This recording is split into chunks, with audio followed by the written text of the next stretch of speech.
But now a knocking at the door was heard, and such a rush immediately ensued that she, with laughing face and plundered dress, was borne towards it, in the centre of a flushed and boisterous group, just in time to greet the father, who came home attended by a man laden with Christmas toys and presents. Then the shouting, and the struggling, and the onslaught that was made on the defenceless porter, the scaling him, with chairs for ladders, to dive into his pockets, to spoil him of brown paper parcels, hold on tight by his cravat, hug him round the neck, pummel his back, and kick his legs in irrepressible affection, the shouts of wonder and delight with which the development of every package was received, the terrible announcement that the baby had been taken in the act of putting a doll's frying pan into his mouth, and was more than suspected of having swallowed a fictitious turkey, glued on a wooden platter, the immense relief of finding this a false alarm, the joy and gratitude and ecstasy, they are all indescribable alike.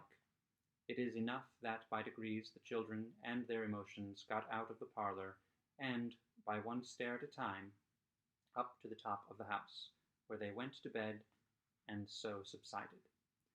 And now Scrooge looked more attentively than ever, when the master of the house, having his daughter leaning fondly on him, sat down with her and her mother at his own fireside. And when he thought that such another creature, quite as graceful and as full of promise, might have called him father, and been a springtime in the haggard winter of his life, his sight grew very dim indeed.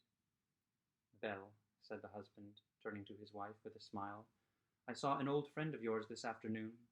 "Who was it?" "Guess." "How can I?" "Tut, don't I know?" she added in the same breath, laughing as he laughed. "Mr. Scrooge."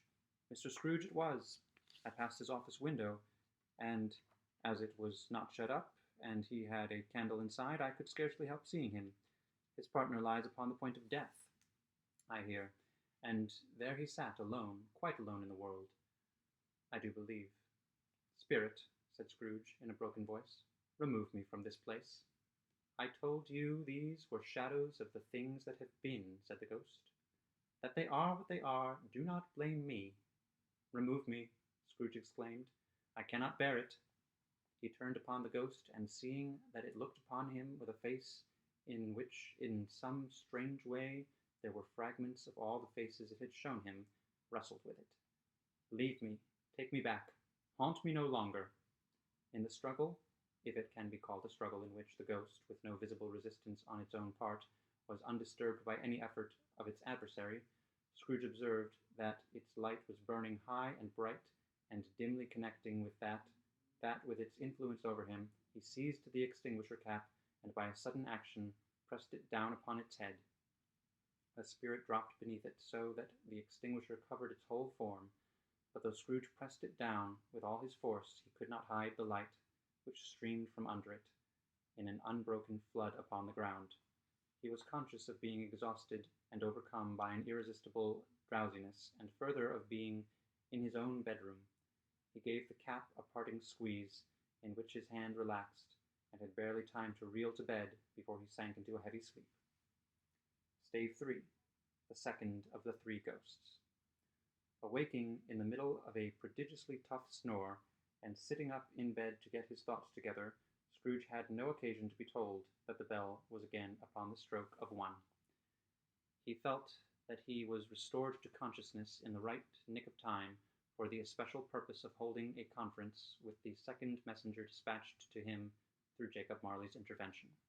But finding that he turned uncomfortably cold when he began to wonder which of his curtains this new spectre would draw back, he put them every one aside with his own hands, and lying down again, established a sharp lookout all round the bed, for he wished to challenge the spirit on the moment of its appearance, and did not wish to be taken by surprise and made nervous. Gentlemen of the free and easy sort, who plume themselves on being acquainted with a move or two, and being usually equal to the time of day, express the wide range of their capacity for adventure by observing that they are good for anything, from pitch and toss to manslaughter, between which opposite extremes, no doubt, there lies a tolerably wide and comprehensive range of subjects.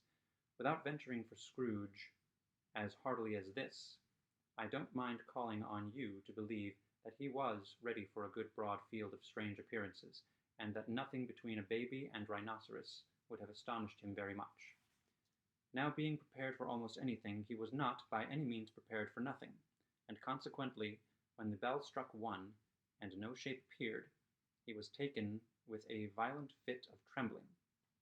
5 minutes, 10 minutes, a quarter of an hour went by, yet nothing came.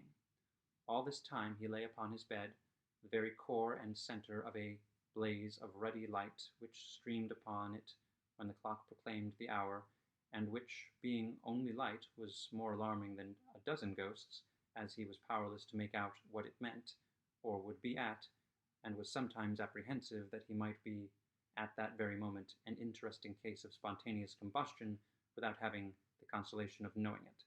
At last, however, he began to think, as you or I would have thought at first, for it is always the person not in the predicament who knows what ought to have been done in it, and would unquestionably have done it too. At last, I say, he began to think that the source and secret of this ghostly light might be in the adjoining room, from whence, on further tracing it, it seemed to shine.